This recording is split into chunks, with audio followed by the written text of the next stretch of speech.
כפרה או רגע חיה לאוויר כספים. איפה התורנים? הוא עוד לא הגיע. בוא אני אספר לך סיפור קטן. אתה שמעת על משה הנשר? אתה טוען, אתה מצטט מלמעלה.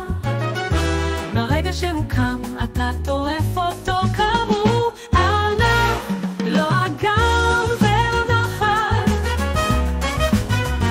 לא אגם ולא נחל.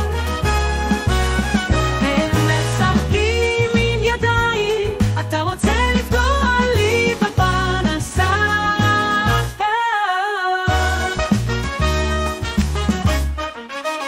מלחמה שלנו היא בלתי נראית, רגש כועס, הרוח עוברת שקט, סיפורים בראש טסים כמו מטוסים, סופות גבוהות נסחפות בלילות.